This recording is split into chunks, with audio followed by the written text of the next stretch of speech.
저희는 그동안에 누가복음을 다 살펴봤고요. 그리고 이제 다음 책으로 뭘 할까라고 고민하다가 예수님의 비유를 다뤄보도록 하려고 마음먹었습니다. 그래서 신약 성경에 있는 예수님의 비유들을 우리가 앞으로 살펴볼 건데요. 그 비유를 살펴보기 전에 예수님의 비유는 지금 예수님으로부터 기독교 역사가 한 20년 정도 시작됐잖아요.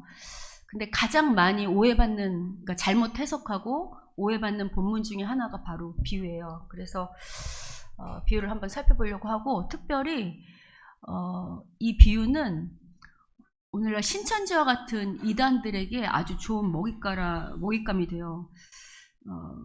그래서 이번 기회에 우리가 이제 예수님의 비유를 한번 찬찬히 살펴봄으로 그동안 우리가 혹시 잘못 오해하고 있던 것들이 있다면 바로 잡고, 또 예수님의 비유를 통해서 주님께서 우리에게 하시고자 했던 말씀들이 무엇인지 고민해 보려고 합니다.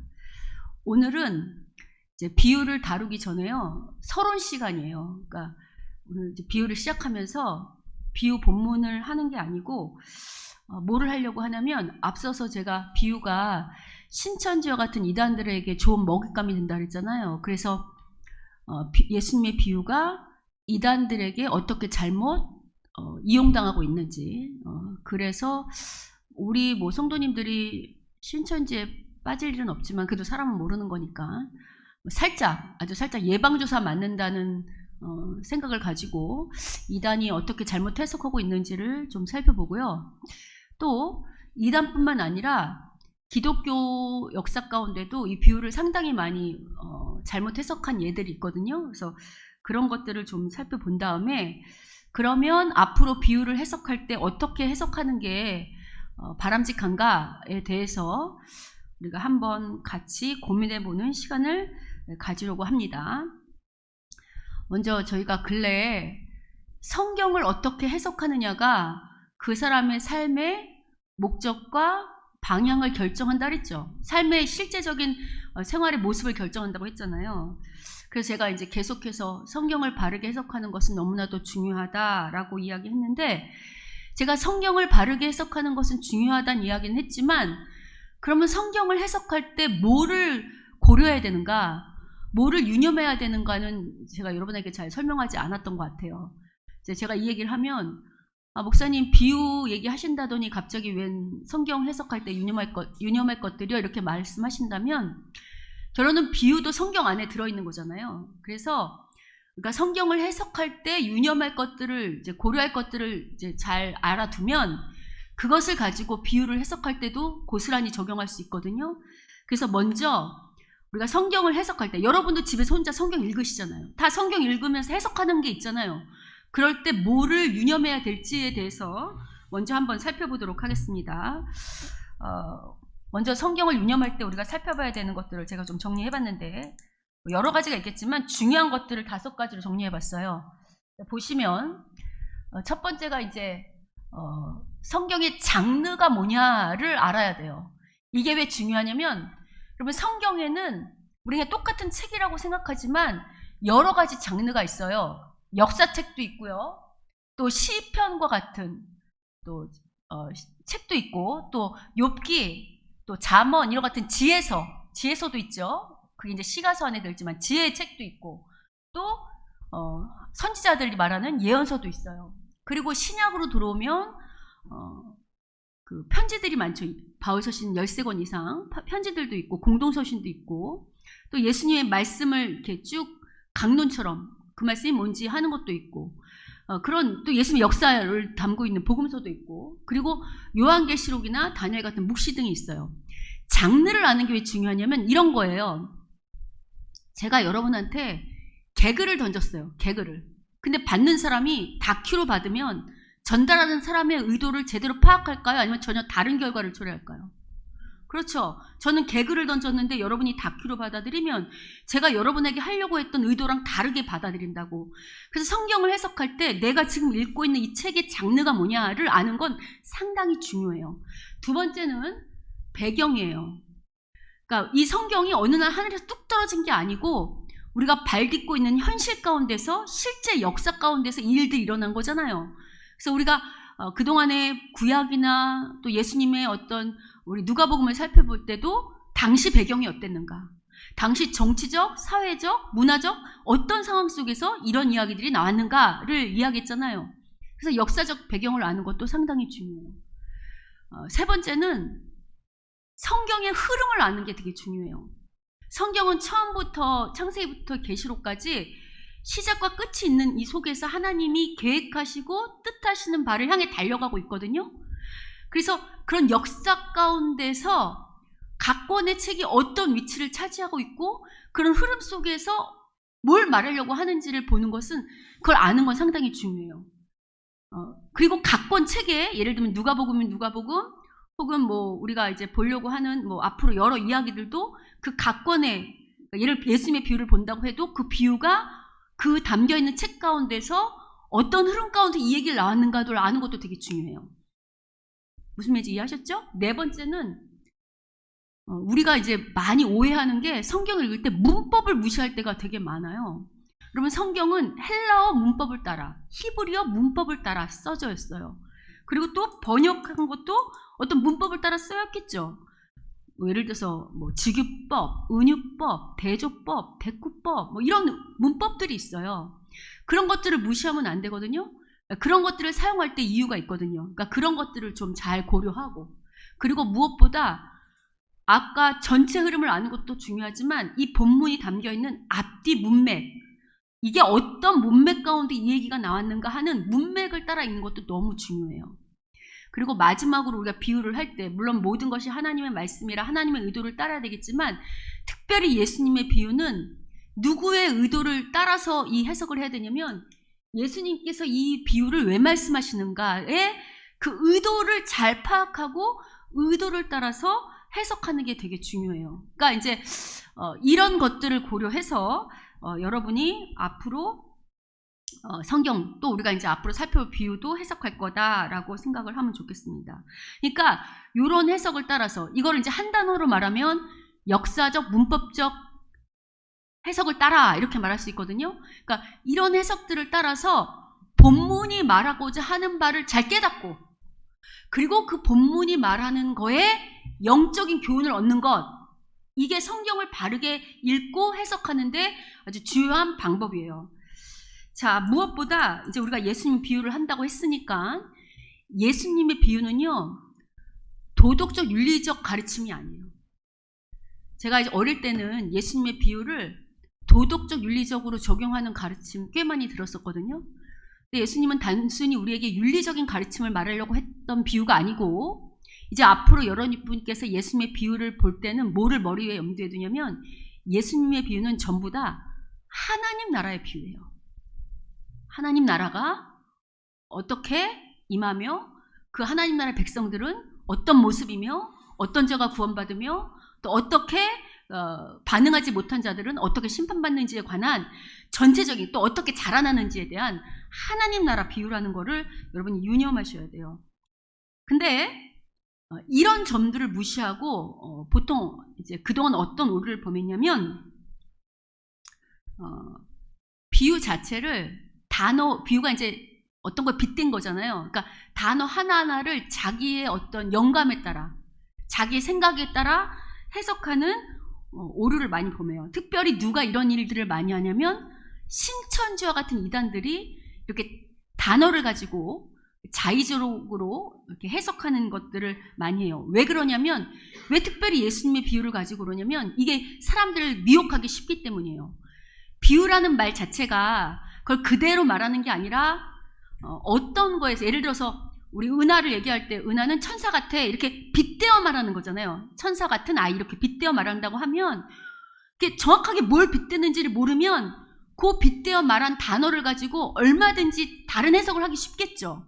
그래서 이단들이 이런 비유를 가지고 자기들의 교리를 이렇게 막 주장하고 주입시키는 데 많이 사용해요. 지금부터 제가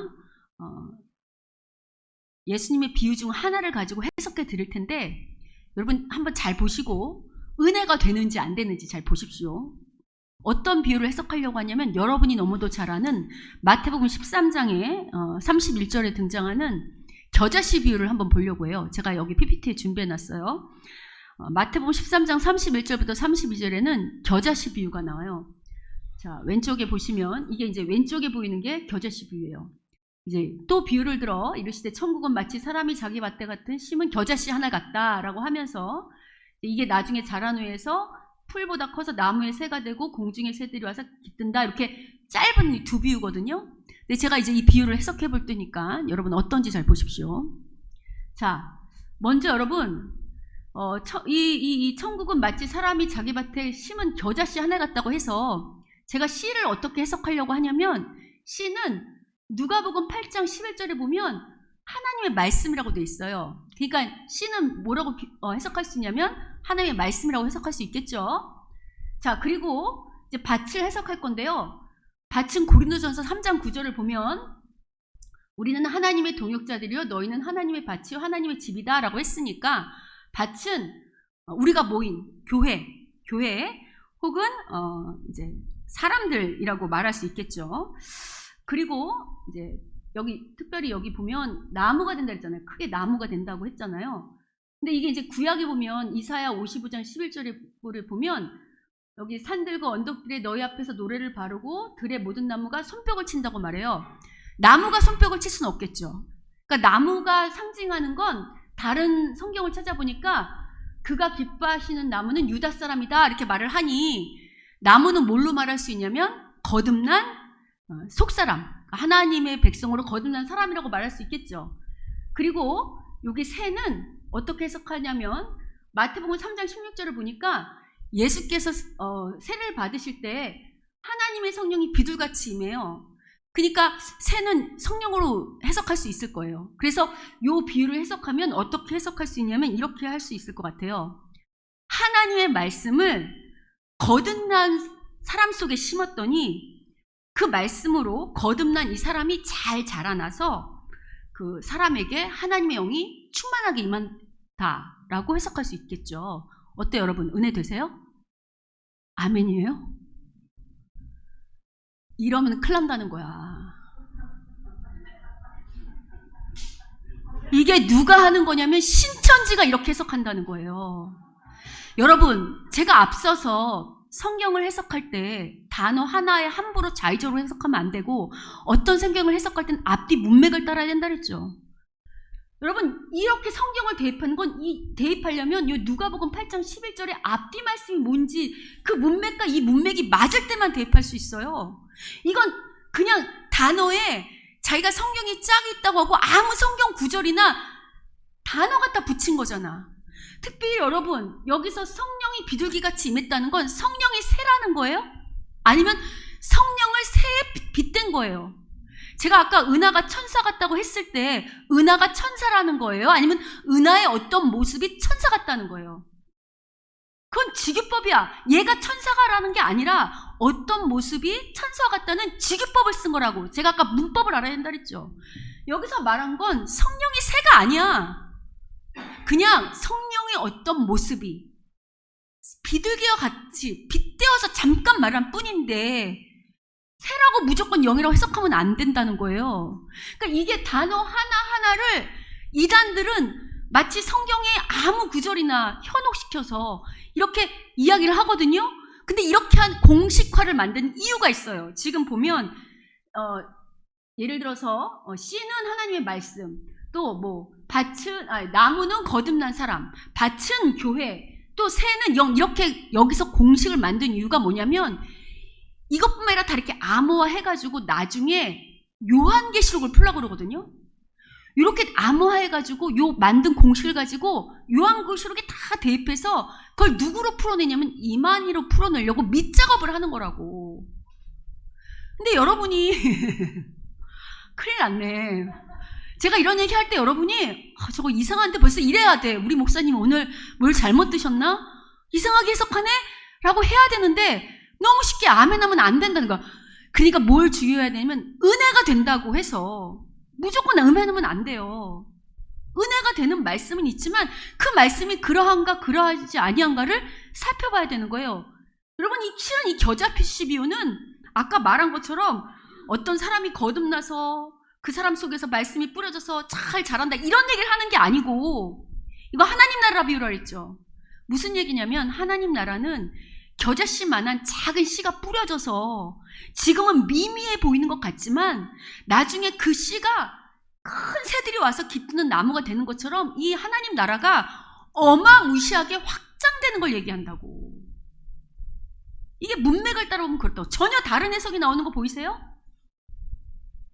그러니까 여러분, 이처럼 이렇게 이단들이 단어를 이용해서 얼마든지 우리 미혹할 수 있다는 걸 여러분이 경계하시고, 이렇게 성경을 함부로 단어적으로 자의적으로 해석하면 안 되는 거 유념해 주세요.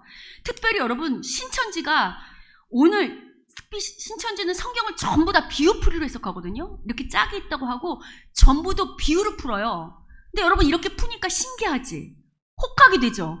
그래서 넘어가는 거거든요. 왜냐면 교회에서 듣지 못했던 신기한 풀이를 막 맞춰주니까 진짜 해석같이 넘어가는데, 신천지가 모든 성경을 비유로 풀는 이유는 뭐냐면 바로 오늘 우리가 읽었던 본문을 근거로 삼기 때문이에요. 오늘 우리가 읽었던 본문을 다시 한번 읽어볼게요. 여러분, 13장, 마태복음 13장 34절 35절을 한번 같이 읽어볼게요. 다 같이 읽어보겠습니다. 읽겠습니다. 시작.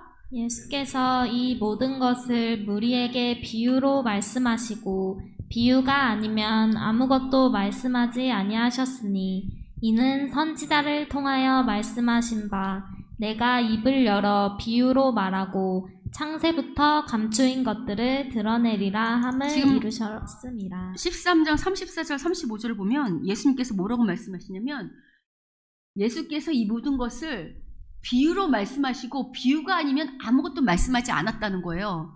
이 모든 것. 그러니까 신천지는 뭐라고 말하냐면 예수님은 이 모든 성경의 모든 것들을 비유가 아니면 말씀하지 않았고 전부 뭐로 말했냐면 비유로 말씀하시로 말미암아 여기 창세부터 감추은 것을 드러낸다는 것은 시편 78편 2절을 인용한 말이거든요. 그러니까 그 구약을 예수님이 성취하기 위해서 창세부터 감추은 것들을 드러내긴 드러내시는데 뭘 아니면 모두 다 성경을 뭘로 말씀하셨다고 말하고 있어요? 비유로 말씀하셨다. 이렇게 말하면서 이걸 근거로 삼아서 성경은 전부도 비유로 풀어야 된다. 이렇게 사람들을 미혹하거든요. 근데 여러분, 여기서 중요한 게 있어요. 제가 앞에 성경을 해석할 때 무조건 해석하면 안 되고 앞뒤 문맥을 따라 해석해야 된다라는 거 기억하세요? 여기서 예수님께서 말씀하신 이 모든 것이라는 것은 성경 전체를 말하는 게 아니고 이 말씀이 들어있는 문맥을 따라 보면 예수님이 13장부터 비유를 계속 말씀하시거든요. 하나님 나라 비유. 그 비유들을 말하는 거라고. 내가 이 비유들을 말하는 것은 창세부터 감춰있던 것들을 이 비유로, 그 하나님 나라를 이 비유로 풀이하겠다. 예수님이 어디다 비유로만 말씀하셨어요. 그냥 앉아서 강론도 하고 말씀도 하시고 기적도 행하시고 풀이도 하셨지. 그러니까 이런 것들을 이해하지 못하면 혹해서 넘어갈 수 있겠죠. 우리 아까 앞에 구절 다시 한번 요 앞에 PPT 보시면 이거 보시면 아까 여러분이 인용할 때 제가 바치하고서 인용할 때 이런 거 너무 좋아했잖아요. 이런 걸 인용하려면 이 고린도전서 3장의 이 말이 정말 이 문맥하고 맞는지를 여러분이 다 따져봐야 돼요. 절대 단어 대 단어로 개입하면 안 돼요. 왜냐면 이 문맥에서 사용했던 그 단어의 의미와 이 말씀을 사용한 의미가 전혀 다를 수 있어요. 여기서는 그냥 나무를 유다 사람이라고 이야기할 수밖에 없던 이유가 있다고. 그렇다고 성경에 나오는 나무가 전부 다 유다 사람일까요? 그렇지 않아요. 나무가 나무일 때도 있는 거라고. 그러니까 이런 것들을 잘 분별하지 않으면, 그렇게 해석하지 않으면 우리가 얼마든지 미혹될 수 있다는 거죠. 자, 그러면 제가 아까 이제 이런 어떤 비유에 대한 오해가 이단들뿐만 아니라 이제 기독교에서 일어났다고 했는데, 제가 또 한 번 비유를 해석해 볼 테니까 이번에는 어떤지 여러분이 잘 보십시오. 제가 이번에 예로 들 비유는 우리가 지난 시간에도 잠깐 살펴봤던 누가복음 10장에 등장하는 그 강도 맞은 사람, 그 비유예요. 잠깐 보면, 읽진 않을게요. 다 아시는 얘기예요. 아시는 것처럼 어떤 사람이 예루살렘에서 여리고로 내려가다가 강도를 맞았어요. 우리 지난주도 봤죠? 그래서 이제 그 사람이 거기 죽게 생겼어요. 근데 그때 누가 지나가냐면 제사장 한 사람이 지나가요. 그죠? 근데 그를 보고 어떡하냐면 피해서 얼른 가죠. 못 본 채 하고. 다음에 누가 등장하냐면 레위가 등장해요. 근데 레위도 못 본 척하고 지나가요. 근데 이번엔 누가 등장하냐면 어떤 사마리아 사람이 그 길을 지나가다가 그 강도 맞은 사람을 봐요. 그래서 어떡하냐면 불쌍히 여기죠. 그래서 기름과 포도주로 상처를 싸매고 자기 짐승에 태워서 어디로 데려가냐면 주막에 데려가요. 오늘로 치면 여관 같은 데죠. 그리고 당부를 해요. 잘 돌보아 주라고. 내가 돌아올 때까지 비용이 더 들면 내가 꼭 더 지불할 테니까 다 갚을 테니까 이 사람 잘 돌보아 주라고 말씀하세요. 자, 이 비유를 제가 지금부터 해석해 볼게요. 어떤가 보세요. 여러분, 여기서 어떤 사람은 누구로 생각할 수 있냐면 바로 하나님이 처음 만든 아담으로 생각할 수 있어요.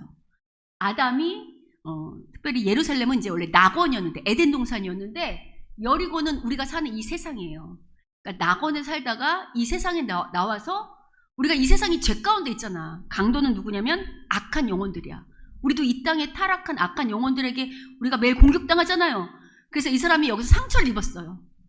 그래서 피 흘리는, 정말 우리가 이제 이 땅에 사는 거 힘들잖아, 우리 다.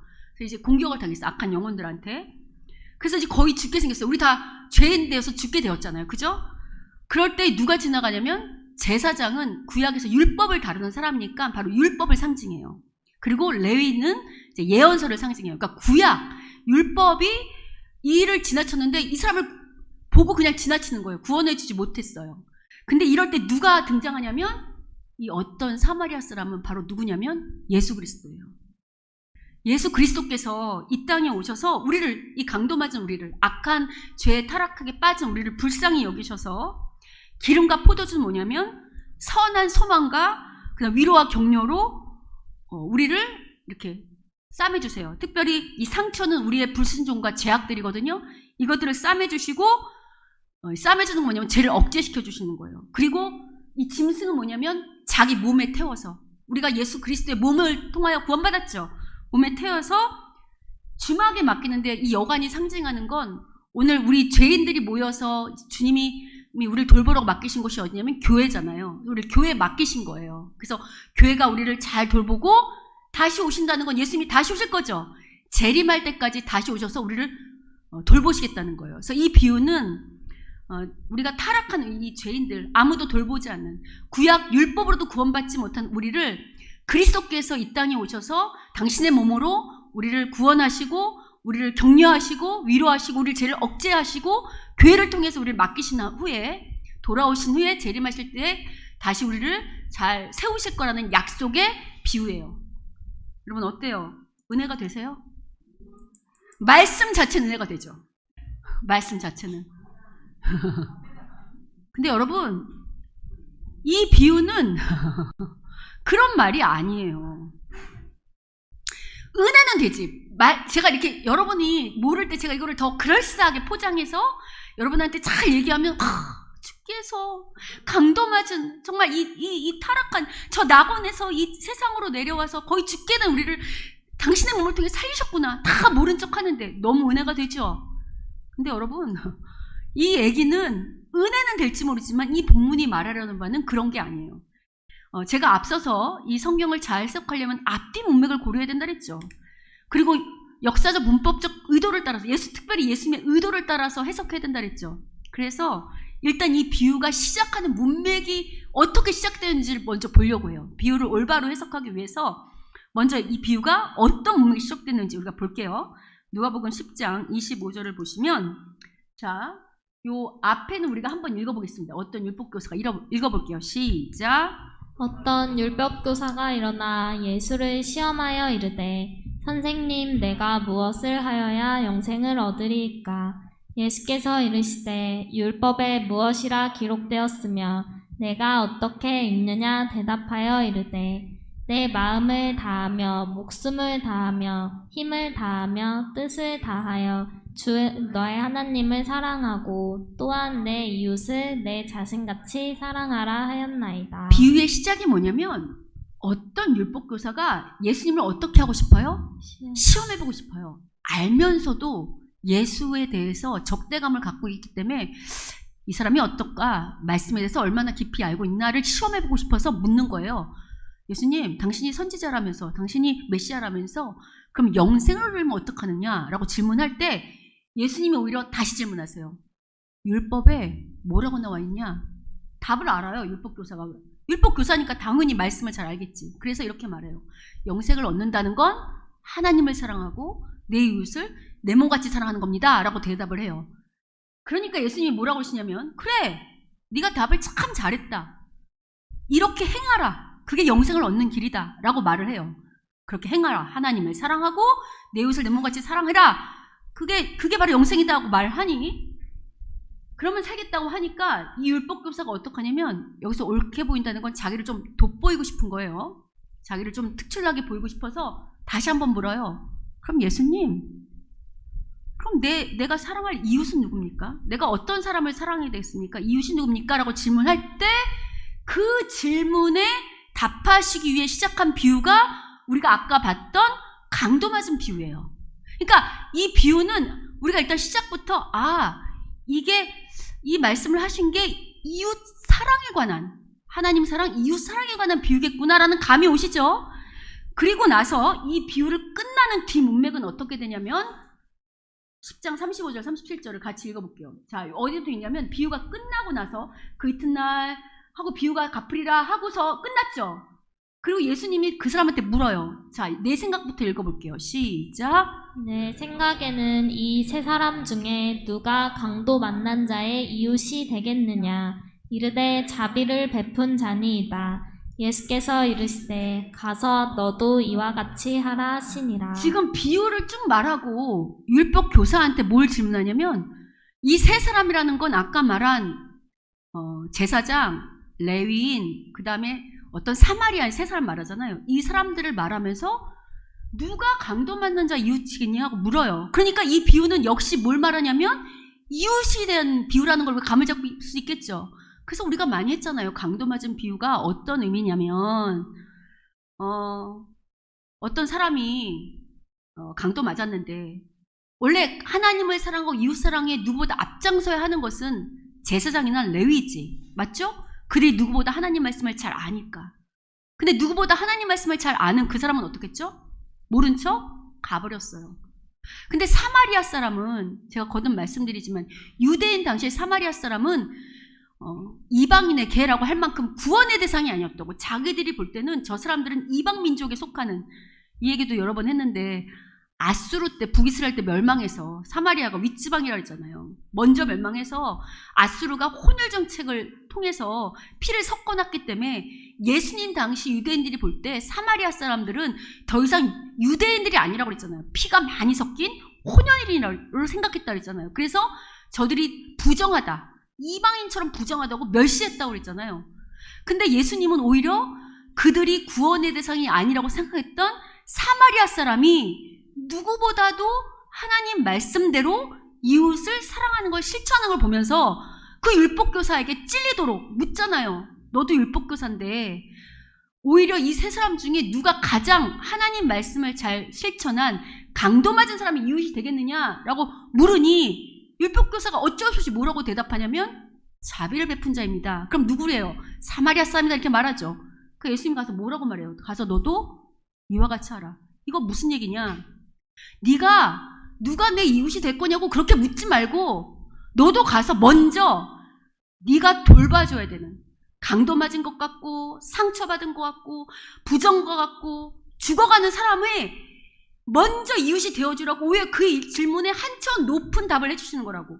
누가 내 이웃이 될 것입니까? 라는 질문에 누가 내 이웃이 될 거냐 가리지 말고 네가 먼저 죽어가는 사람의 이웃이 되어주는 게 진짜 하나님을 사랑하고 이웃을 사랑하며 영생을 얻은 하나님 백성다운 삶이다 라고 말하는 비유라고. 전혀 다른 해석이 나오죠. 같은 말씀인데. 그럼 여러분, 이런 해석은 어떤 이단이 했을 것 같으세요? 신천지? 여러분, 이 해석은 이단이 했던 해석이 아니에요. 앞에 제가 그 주막이니 뭐 여관이니 뭐 그리스도의 몸이니 이렇게 빗대어서 했던 해석은 이단이 했던 해석이 아니에요. 누가 했던 해석인가? 초대 기독교에 존경받고 유명했던 오리겐이라는 신학자가 있어요. 그 사람은 성경신학, 또 조직신학, 또 변증신학자로 아주 유명한 뛰어난 신학자였다고. 근데 그 사람이 했던 해석이에요. 그러니까 기독교가 비유를 얼마나 잘못 해석했는지 알겠죠? 그 사람만 그런 게 아니고 이렇게 해석했던 또 다른 사람이 있는데 누구냐면, 여러분 어거스틴 아세요? 들어보셨죠? 우리 어거스틴 다 존경하잖아. 어거스틴도 이렇게 해석했다고요. 이렇게 해석하는 걸 뭐라고 해석하냐면, 이게 이제 단어 하나하나를 영적으로 해석하는 거야. 우리가 아까 예를 들어서 강도 맞은 사람은 아담이었고, 예루살렘은 낙원이었고, 또 여리고는 세상이었고, 막 이렇게 우리가 집어넣었죠. 신천지랑 다르지 않잖아요. 자기의 영감으로. 자기가 묵상해보니까 이 비유가 마치 그걸 상징하는 것 같아서 자기의 영감으로 단어 하나하나를 해석한 거라고. 이런 해석이 조금 어려운 말로 알레고리 해석이라고 하고 영적 해석이라고 해요. 근데 이런 해석은 상당히 위험한 해석이에요. 그런데 기독교 오랜 역사 전통 가운데 이렇게 영적으로 자기의 영감으로 해석한 일들이 비일비재 해왔다고요. 그래서 그런 오류를 바로잡은 역사는 얼마 되지 않아요. 특별히 성경을 잘못 해석하는 게 얼마나 위험한 일인지를 앞서 말한 초대교부 오리겐에서도 찾아볼 수 있어요. 오리겐은 성경이 말하는 여러 가지 이야기들 중에 하나, 삶의 태도를, 성경이 말하는 삶의 태도를 금욕주의적이라고 생각했어요. 금욕주의라는 게 뭔지 알죠? 모든 것에 있어서 금욕하는 거, 물질도 버리고 성도 버리고 모든 걸 버리고 정말 아주 청빈하게 금욕적으로 사는 거. 그래서 이 사람이 나중에 어떻게 했냐면 자기 고환을 잘라냈다고. 여러분, 이게 잘한 걸까요? 성경이 과연 금욕주의를 말할까요? 아니에요. 성경은 금욕주의를 말하는 게 아니에요. 누리고 살라고 말해요. 그러나 절제하며 누리고 살되 하나님 나라를 위해서 잘 누리고 살라고 말하고 있다고. 그러니까 성경을 잘못 해석하는 것이 자신의 삶의 어떤 목적과 방향을 결정한다는 것이, 그리고 잘못 해석하면 어떤 결과를 초래한다는 것이, 여러 위험한 결과를 초래할 수 있다는 것이 이런 오리겐의 삶을 통해서도 알 수 있어요. 그리고 여러분, 그럼 이렇게 영적으로 자기 영감대로 성경을, 단어를 막 자기 영감대로 해석하고 묵상하는 일, 그게 초대 교부들만 했었을까? 아니면 오늘도 역시 일어나고 있을까요? 오늘도 일어나고 있어요. 그래서 우리가 이런 걸 통해서 알 수 있는 건 뭘 알 수 있느냐? 우리가 성경을 해석할 때뿐만 아니라 모든 삶도 우리가 다 해석하는 거잖아요. 우리 하나님의 뜻으로 해석하면서 하는 거잖아요. 겸손해야 된다는 거예요. 여러분, 오리겐은 신실한 사람이었어. 하나님을 신실하게 믿고자 했던 열망이 강했던 사람이라고. 근데 그런 대학자도 실수하고 오류를 범한다는 걸 봤을 때는, 물론 그래서 구원 못 받았다 이런 얘기를 하는 게 아니고, 얼마든지 실수할 수 있다는 것을 우리가 이렇게 교훈을 얻을 때는 우리 역시 어떨 수 있어요? 얼마든지 실수할 수 있다는 거예요. 그래서 겸손해야 돼.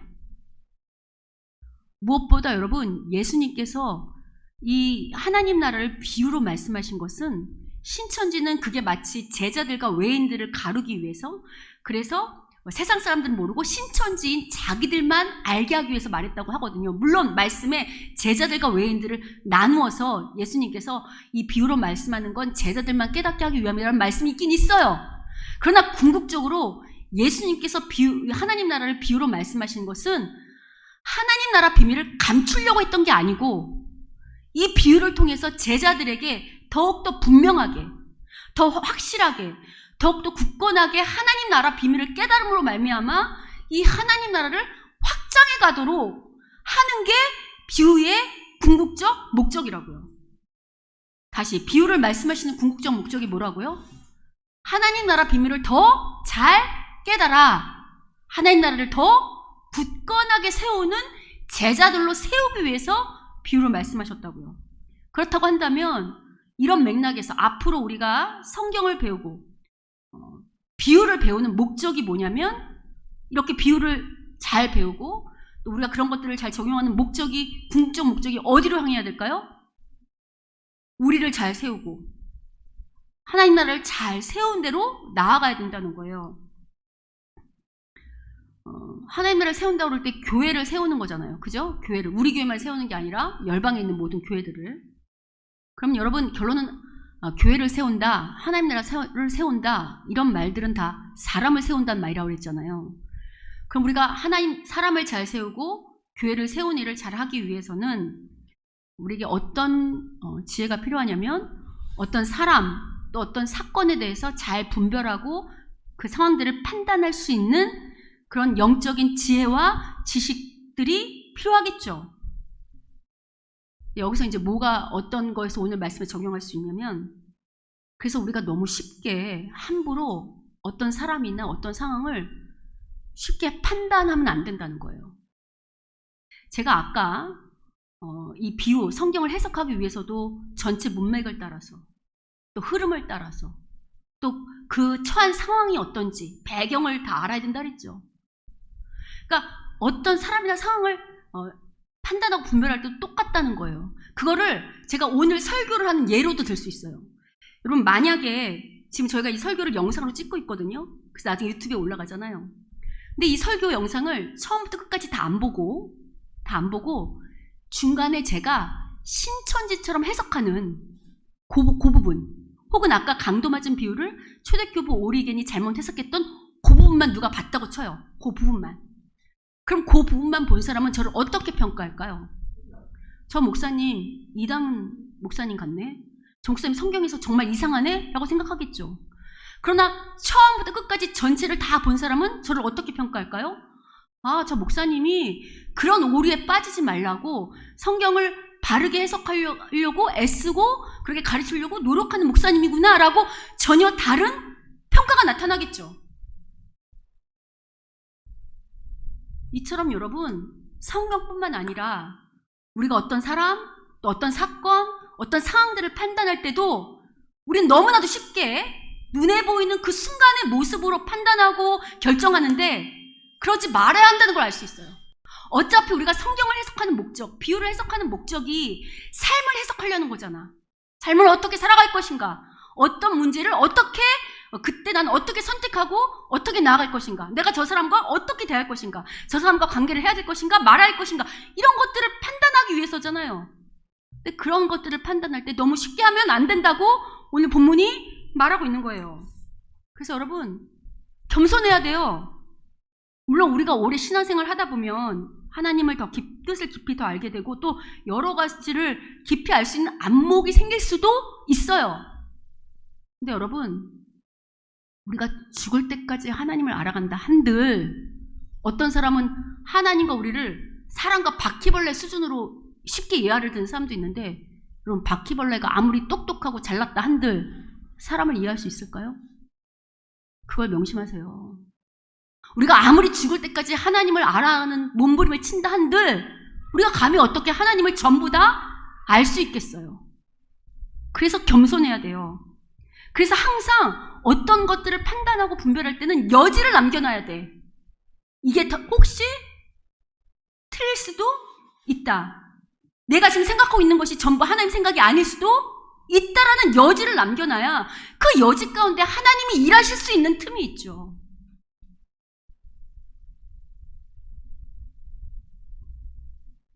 무엇보다 여러분, 이단들이 이렇게 성경을 잘못 해석하는 게 어떤 결과를 초래하냐면, 이단이 왜 마귀짓이라고 하냐면, 여러분, 사단의 가장 큰 특징이 뭐라고 그랬죠?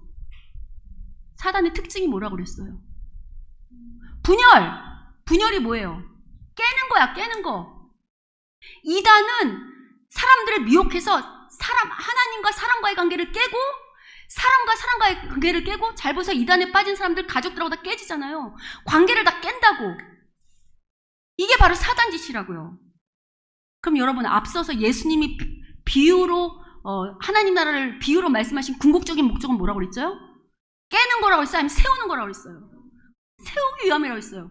그럼 여러분, 우리가 또 하나 얻을 수 있는 교훈은, 우리는 밖에 있는 이단을 무서워하는데 실은 이단은 밖에만 있지 않아요. 교회 안에서도 하나님과 사람 관계를 깨고 사람과 사람 관계를 깨는 짓을 하고 있다면, 만약에 내가 그 짓을 하고 있다면 누가 이단이에요? 내가 이단인 거죠. 그러니 여러분, 우리의 짧은 소견으로 너무 쉽게 사람을 판단하거나 또 어떤 문제나 상황을 짧은 소견으로 쉽게 단정지면 안 된다고요. 그리고 또 우리의 이 짧은 소견으로 이게 하나님의 뜻이다라고 너무 확신하지도 않았으면 좋겠어요. 앞으로 우리가 비유를 통해서 모든 사물에 대해서 좀 더 신중하게 고려하고 생각하는 통찰력을 가지는 사람들이 되었으면 좋겠어요.